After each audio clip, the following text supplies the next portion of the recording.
నమస్తే అండి, welcome to try mom's kitchen. ఎంతో బలవర్ధకమైన ఎంతో రుచిగా ఉండే బెల్లంతో చేసిన సున్నుండలు ఈరోజు మన రెసిపీ. ఇక్కడ నేను పొట్టు తీయని మినుములతోనే సున్నుండలు తయారు చేస్తున్నానండి. ముందుగా స్టవ్ ఆన్ చేసి కడాయి పెట్టుకొని మినుములు వేసుకొని దోరగా వేయించుకోండి. చిన్న మంట మీద కలుపుకుంటూ మినుములు మాడిపోకుండా వేయించండి. పొట్టు తీసిన మినుములతో చేసిన సున్నుండల కంటే పొట్టు తీయని మినుములతో చేసిన సున్నుండలు చాలా రుచిగా ఉంటాయండి. అలాగే ఆరోగ్యానికి కూడా ఈ మినుములు చాలా మంచిది.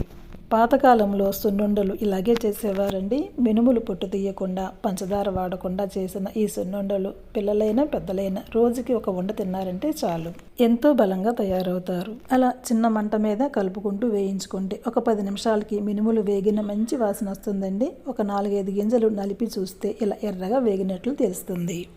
అలా ఎర్రగా వేగాక మినుములను తీసేసి అదే కడాయిలో 2 స్పూన్ల బియ్యం వేసి ఎర్రగా వేయించండి. ఇలా బియ్యం వేయడం వల్ల సున్నుండలు నాలుకకు అడ్డుకుపోయినట్లా లేకుండా చక్కగా పొడిపొడిలాడుతూ ఉంటుంది. చల్లారిన మినుముల్ని మిక్సీ జార్లో వేసుకొని మెత్తగా గ్రైండ్ చేసుకోండి. పిండి కాస్త బరకగా ఉండేలాగా చూసుకోండి. ఇప్పుడు ఈ పిండిని ఒక పళ్ళెంలో వేసుకొని మినుములు ఎంత తీసుకున్నామో దానికి సమానంగా బెల్లం తురుము తీసుకోండి. నేను ఇక్కడ కప్పున్నర మినుములకి కప్పున్నర బెల్లం తురుము తీసుకున్నాను.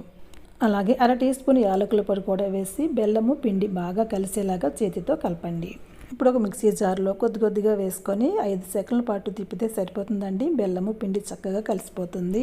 ఇప్పుడు ఈ పిండిలో వేడి చేసిన నెయ్యి కలుపుకోవాలి. నేను తీసుకున్న కప్పున్నర మినుములకి 1/4 కప్పు నెయ్యి కరెక్ట్గా సరిపోతుందండి. నెయ్యి ఒకేసారి వేయకుండా కొద్దిగా పక్కన పెట్టి వేసుకొని కలుపుకొని ఉండ అవుతుంది లేనిది చూసుకొని ఆ తర్వాత కలుపుకోండి. సున్నుండలు చుట్టేటప్పుడు నెయ్యి ఎప్పుడు కూడా వేడి చేసి వేసి కలపాలండి. ఎక్కువ మొత్తంలో సున్నుండల పిండి తయారు చేసుకున్నప్పుడు ఆ పిండిని గాలి తగలని డబ్బాలో స్టోర్ చేసుకొని మనకి సున్నుండలు ఎప్పుడు తినాలనుకుంటే అప్పుడు కొద్దిగా పిండి తీసుకొని కొద్దిగా నెయ్యి వేడి చేసి కలుపుకొని సున్నుండలు చుట్టుకొని తింటే కమ్మటి నేతి వాసనతో సున్నుండలు చాలా తాజాగా రుచిగా ఉంటాయి. చూస్తున్నారు కదండి, ఉండ సరిగా రావట్లేదు. పక్కన పెట్టిన నెయ్యి కూడా వేసి కలిపేశాను. మనం తీసుకున్న బెల్లాన్ని బట్టి నెయ్యి కాస్త ఎక్కువ తక్కువ పడుతుందండి. పిల్లలకు హెల్తీగా స్నాక్ పెట్టాలనుకుంటే చిటికలో చేసే ఈ సున్నుండలు నచ్చితే మీరు కూడా తప్పకుండా ట్రై చేయండి. అలాగే ఈ వీడియో నచ్చితే ట్రై మామ్స్ కిచెన్ ఛానల్ని సబ్స్క్రైబ్ చేసుకోండి.